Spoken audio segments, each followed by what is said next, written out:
Tribute to Johnny Depp, the master of Misfits characters, fictional and non-fictional.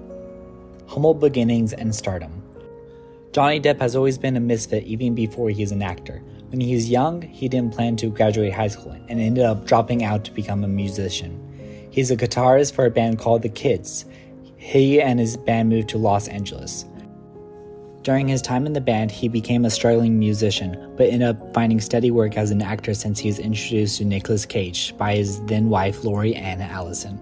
Nicolas helped Johnny to audition for Wes Craven for the low-budget horror film A Nightmare on Elm Street. Yourself, that's all it is, right where you're having it, you know? Once you do that, you wake right up. At least it works for me. The film achieved international success since it scared its audiences and featured a memorable kill by showing young Johnny Depp being brutally killed by the boogeyman Freddy Krueger, played by Robert Englund.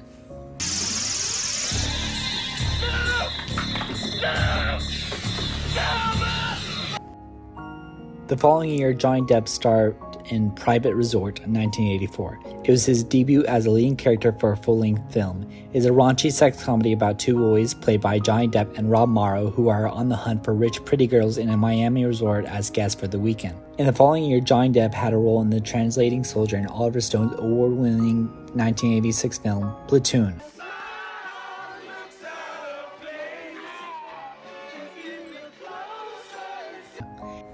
In 1987, Johnny Depp had a crucial role in television in the show 21 Jump Street. He played as undercover officer Tom Hanson, who went incognito in high school to arrest juvenile delinquencies. This made Johnny Depp not participate in full-length features for the last 3 years of the 1980s. In 1990, the show ended. 1990s. At the start of the new decade, Johnny Depp returned to making cinematic movies. He and John Waters worked with one another to make Cry Baby, where he plays the title character who is a greaser and attempts to win a schoolgirl in the 1950s. Please, Mr. Jailer, let an honest man go free. His second film in that year was Edward Scissorhands. He began his first collaboration with director Tim Burton. Audiences loved the movie due to Tim Burton's lighthearted and gothic fish-out-of-water story of an artificial man who has scissors for hands, who falls in love with a suburban girl played by Winona Ryder. In 1993, he starts in 3 films with outcast characters. The first one is Arizona Dream, a surrealist comedy drama. The second being What's Eating Gilbert Grape, a tale of a young man who lives in a small town who feels his life is dull because he is too busy taking care of his morbidly obese mother and his mentally disabled younger brother, played by Leonardo DiCaprio. Who's on?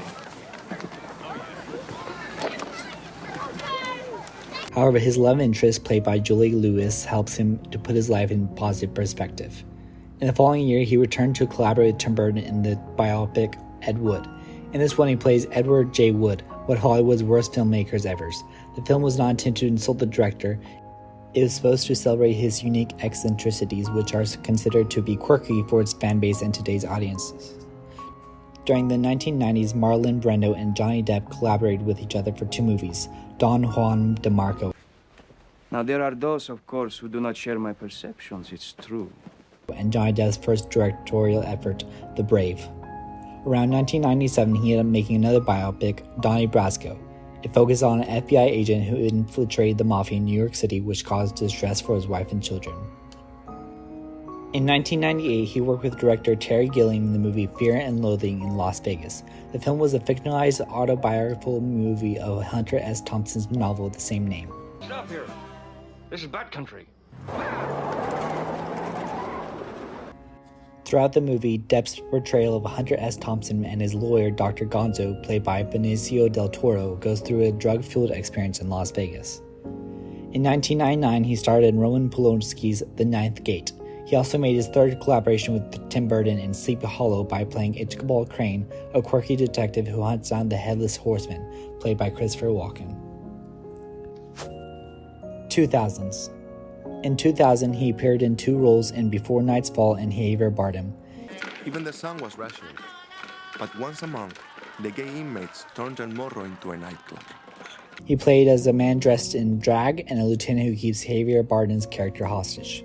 In 2001, he portrayed the drug kingpin George Jung in the biopic Blow. He received critical acclaim for his performance. Johnny Depp received international fame by appearing in Pirates of the Caribbean: Curse of the Black Pearl, 2003. The film became a financial and critical success. He also got his first Oscar nomination for his performance as the quirky and heroic pirate Captain Jack Sparrow.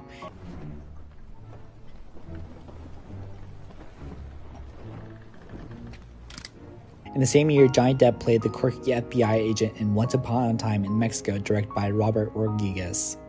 In 2004, he played as J.M. Barrie, creator of the Peter Pan play in Finding Neverland. It was a lighthearted story of J.M. Barrie using family as an inspiration for the play. His performance as a playwright and author had helped him receive his second Oscar nomination. In 2005, he had 2 films that were released by Tim Burton. He played the eccentric factory owner Willy Wonka in Charlie and the Chocolate Factory. Wasn't that just magnificent? I was worried he was getting a little dodgy in the milk part, but then that finale. Johnny Depp also provided voice work for Victor Von Dort, a down and out-of-luck groomsman in the animated movie Corpse Bride.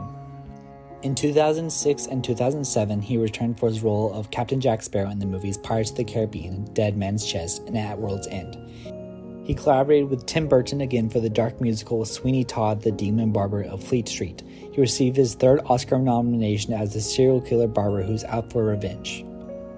He is praised for his acting and singing. In 2009, he appeared as John Dillinger biopic Public Enemies, portraying the infamous bank robber during the Great Depression. 2010s. The following year, he and Tim Burton released Alice in Wonderland with Depp as the Mad Hatter, as featured in Lewis Carroll's 1865 novel. A year later, Johnny Depp did voice acting work for Rango as a timid and quirky chameleon who becomes a sheriff of a small town. Johnny and Tim reunited once more to make their full-length feature adaptation of the TV show of the same name, Dark Shadows.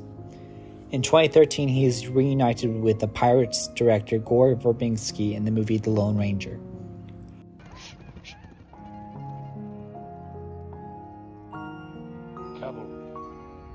While Armie Hammer plays as the lead character, Depp plays as his trusty companion, Tonto. In 2015, Johnny Depp played as the infamous gangster Whitley Bulger in Black Mass. Johnny Depp was so proud of his work, he even watched his own performance in that movie. He is not one to watch his own work. Despite the fact that he's taken some low-maintenance roles such as Kevin Smith's Tusk and Yoga Horses, he reprised his role as the Mad Hatter in Alice Through the Looking Glass. He also took it upon himself to be in the mystery film Murder on the Orient Express.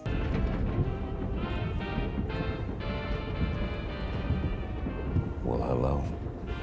In 2018, he also returned to voice acting for the animated feature Sherlock Gnomes. In the same year, he played Grindelwald, a dark wizard in the movie Fantastic Beasts: The Crimes of Grindelwald. In 2020, he returned to the biopic genre by playing W. Eugene Smith in the film Mina Mata. Smith was a photojournalist in the early 1970s who documented the devastating effects of mercury poisoning in the residents of Japanese village. In conclusion, Johnny Depp will always be one of Hollywood's greatest actors of all time. He has built a fan base for big audiences all over the world. He is well known for eccentric and quirky characters who are sometimes likable and charming. He also dazzles cinephiles with his portrayal of famous figures who made their mark in history. Johnny Depp will always be an actor that will never be forgotten.